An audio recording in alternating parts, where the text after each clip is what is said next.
नमस्कार दोस्तों। और आज की पहली कहानी मध्य प्रदेश के होशंगाबाद जिले की है। ये बात 2020 की है। होशंगाबाद जिले में एक थाना है, पथरौड़ा थाना। 30 सितंबर को इसी थाने की थाना प्रभारी प्रज्ञा शर्मा पुराने मामलों की फाइल पलट रही थी। तभी डंडे का सहारा लेकर लगभग 90 वर्षीय एक बुजुर्ग धीरे धीरे उनके ऑफिस में दाखिल हुए। बुजुर्ग ने अपना नाम रामदास बताते हुए कहा कि वह डोव गांव में रहता है। उसका 40 साल का बेटा सुरेश उइके गांव नानपुरा पंडरी में पत्नी ममता और 2 बच्चों के साथ रहता है। सुरेश रेलवे में वेल्डर है। वह रोज सुबह नौकरी पर अपनी मोटरसाइकिल से भौरा स्टेशन आता जाता था, लेकिन कल रात में वह काम से वापस नहीं लौटा और उसका मोबाइल भी बंद था। वह उसे खोजने के लिए जब भौरा जा रहा था तो जंगल के रास्ते में उसे अपने बेटे की मोटरसाइकिल पड़ी दिखाई दी, जिसके पास कुछ दूरी पर एक पेड़ के नीचे उसकी लाश पड़ी है। रामदास ने बताया कि किसी ने उनके बेटे का सिर कुचलकर उसकी हत्या कर दी है। थाना प्रभारी प्रज्ञा शर्मा के सामने कई ऐसे सवाल थे जिनके उत्तर रामदास दे सकता था, लेकिन पहली जरूरत मौके पर पहुंचने की थी। इसलिए उन्होंने सबसे पहले एसपी होशंगाबाद संतोष सिंह गौर और एसडीपीओ महेंद्र मालवीय को घटना की जानकारी दी। फिर वह पुलिस टीम लेकर मौके पर पहुंच गई। भौरा मार्ग से कुछ हटकर जंगल के अंदर सागौन के पेड़ के नीचे सुरेश की सिर कुचली लाश पड़ी थी। लाश के पास ही खून से सना भारी पत्थर पड़ा था, जिससे जाहिर था कि उसी पत्थर को सुरेश के सिर पर मारा गया था, जिससे उसका पूरा भेजा बाहर निकलकर चारों तरफ बिखर गया था। सड़क पर पड़ी मोटरसाइकिल के पास भी खून के निशान थे। इससे पुलिस ने अनुमान लगाया कि मोटरसाइकिल से घर लौट रहे सुरेश को हमलावरों ने पहले चलती बाइक पर हमला कर रोका होगा और फिर बाद में अंदर जंगल में ले जाकर उसकी हत्या कर दी होगी। पुलिस ने शव को पोस्टमार्टम के लिए भेजने के साथ ही रामदास की रिपोर्ट पर हत्या का केस दर्ज कर जांच शुरू कर दी। दूसरी तरफ मामले की गंभीरता देखते हुए एसपी संतोष सिंह गौर ने एसडीपीओ महेंद्र मालवीय के निर्देशन और पथरौड़ा थाना प्रभारी प्रज्ञा शर्मा के नेतृत्व में एक टीम गठित कर दी। इस टीम ने मृतक सुरेश के बारे में गहन छानबीन की, जिसमें पता चला कि सुरेश ने करीब 13 साल पहले कांदई कलां की रहने वाली ममता तोमर से प्रेम विवाह किया था। जबकि ममता के बारे में जानकारी मिली कि वह अपने एक रिश्तेदार के घर ड्राइवर की नौकरी करने वाले सईद खां से प्यार करती थी। मृतक सुरेश के पिता रामदास ऑर्डिनेंस फैक्ट्री में गार्ड की नौकरी करते थे।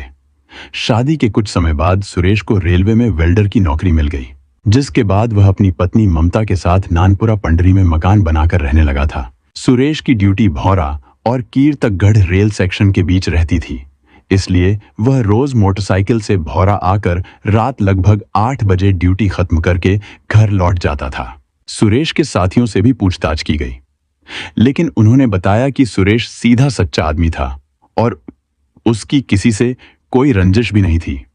कहानी में मोड़ तब आया जब पुलिस ने मृतक के पिता रामदास से पूछताछ की। उन्होंने उसकी हत्या का शक अपने बेटे की पत्नी ममता पर जाहिर किया। ससुर अपनी ही बहू पर खुद उसी के पति की हत्या करने का आरोप लगा रहा था, इसलिए उनके आरोप को हल्के में नहीं लिया जा सकता था। थाना प्रभारी प्रज्ञा शर्मा ने मृतक की पत्नी ममता को पूछताछ के लिए थाने बुलाने के बजाय खुद गांव जाकर उसका बयान दर्ज करने की सोची। दरअसल इसके पीछे थाना प्रभारी का इरादा गांव में ममता के बारे में लोगों से और जानकारी हासिल करना था। इसके लिए जब वह ममता के घर पहुंची तो वहां पहुंचते ही यह देखकर चौंकी कि ममता के घर के मुख्य दरवाजे के अलावा घर में कई जगहों पर सीसीटीवी कैमरे लगे थे। सुरेश रेलवे में मामूली सी नौकरी करता था। उसके पास करोड़ों की पुश्तैनी संपत्ति भी नहीं थी और न ही उसकी किसी से कोई रंजिश की बात सामने आई थी। तो उसने घर में कई सीसीटीवी कैमरे क्यों लगवाए? उन्होंने सोचा कि कहीं ऐसा तो नहीं कि सुरेश की हत्या का संबंध उसके घर में लगाए गए सीसीटीवी कैमरों से जुड़ा हो। उनका यह शक उस वक्त और भी गहरा गया जब उन्हें पता चला कि सुरेश ने ये कैमरे 10-12 दिन पहले ही लगवाए थे। इसलिए ममता के बयान दर्ज करने के बाद थाना प्रभारी प्रज्ञा शर्मा ने टीम के कुछ सदस्यों को गांव में ममता के बारे में जानकारी जुटाने की जिम्मेदारी दे दी। पता चला कि ममता के मायके में रहने वाला सईद अक्सर उस समय ममता के घर आता था जब सुरेश घर पर नहीं होता था। पुलिस को यह जानकारी भी मिली कि सुरेश के घर में कैमरे लगने के बाद से सईद को गांव में नहीं देखा गया। दूसरी जो सबसे बड़ी बात सुनने में आई वह यह कि कोई 4 महीने पहले ममता अचानक घर से लापता हो गई थी। वह करीब 1 महीने बाद घर लौटी थी, जिसके कुछ दिन बाद सुरेश ने अपने घर में कैमरे लगवाए थे।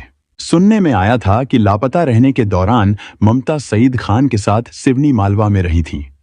इस जानकारी के बाद ममता के साथ सईद भी शक के घेरे में आ गया, जो ममता के मायके का रहने वाला था।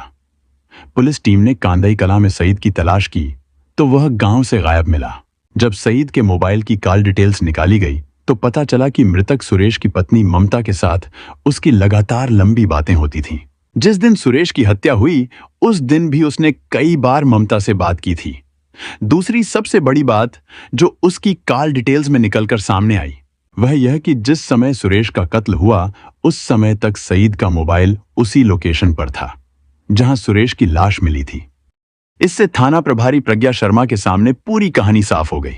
सईद की कॉल डिटेल्स से यह भी पता चला कि घटना के पहले कुछ दिनों तक सईद ने लगातार नया bus stand, Nandubada road, Seoni Malwa निवासी आशु उर्फ हसरत और अरबाज के साथ न केवल कई बार फोन पर बात की थी बल्कि घटना के समय इन दोनों के मोबाइल भी सईद के साथ घटनास्थल पर ही मौजूद थे। इसलिए एसडीपीओ महेंद्र मालवीय के निर्देश पर पुलिस टीम ने इन तीनों की तलाश शुरू कर दी, जिससे जल्द ही सईद को बैतूल के चिचोली थाना इलाके के मुपानी से और अरबाज आशु को सिवनी मालवा से हिरासत में ले लिया। पुलिस ने इन तीनों से सख्ती से पूछताछ की। पूछताछ में तीनों ने न केवल सुरेश की हत्या की बात स्वीकार की बल्कि इसमें उसकी पत्नी ममता के भी शामिल होने की बात बताई। पुलिस ने उनकी निशानदेही पर घटना के समय पहने तीनों के रक्त रंजित कपड़े तथा उपयोग में लाई गई कुदाल, गला घोंटने में प्रयुक्त तार आदि भी बरामद कर सुरेश की पत्नी ममता को भी उसके गांव से गिरफ्तार कर लिया। इसके बाद प्रेमी और पति को एक साथ खुश रखने वाली ममता द्वारा सुरेश की हत्या करवा देने की कहानी इस प्रकार सामने आई। कांदई कला में रहने वाली ममता बचपन से ही अपने चंचल स्वभाव के लिए जानी जाती थी। ममता के साथ स्कूल में गांव का रहने वाला सईद भी पढ़ता था। सईद ममता का दीवाना था। वह उससे दोस्ती कर उसे पाने के सपने देखता था।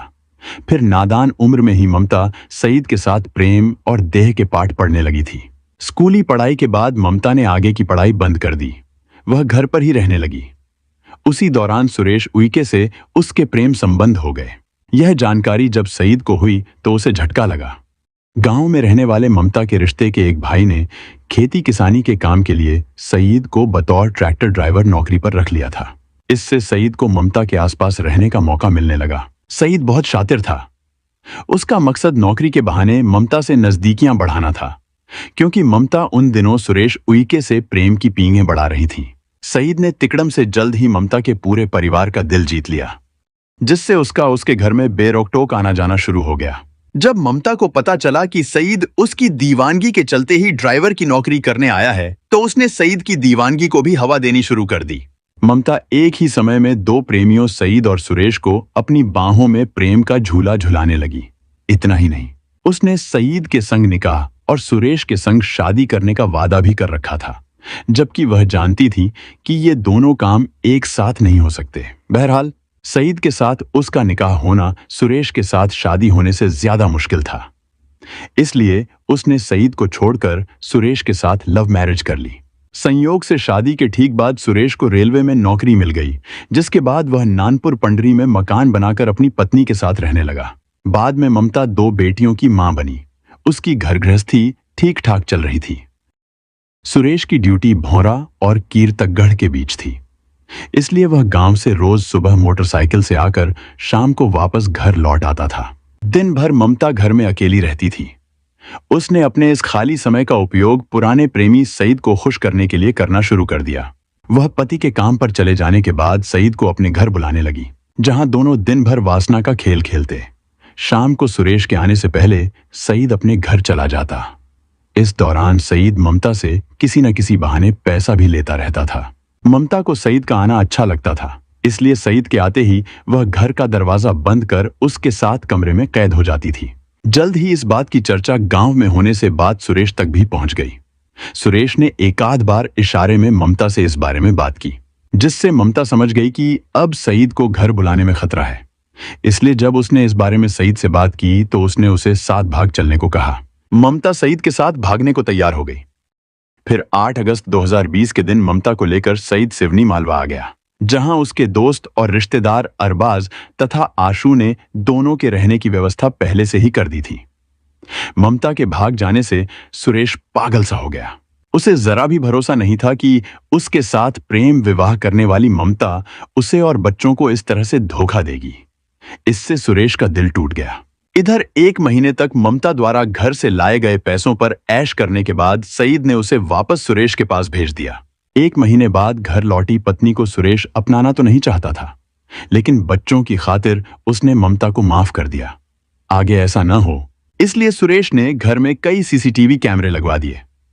वह ड्यूटी पर रहते हुए मोबाइल के माध्यम से घर पर नजर रखने लगा। इससे सईद और ममता समझ गए कि अब उनका वासना का खेल खत्म हो गया है।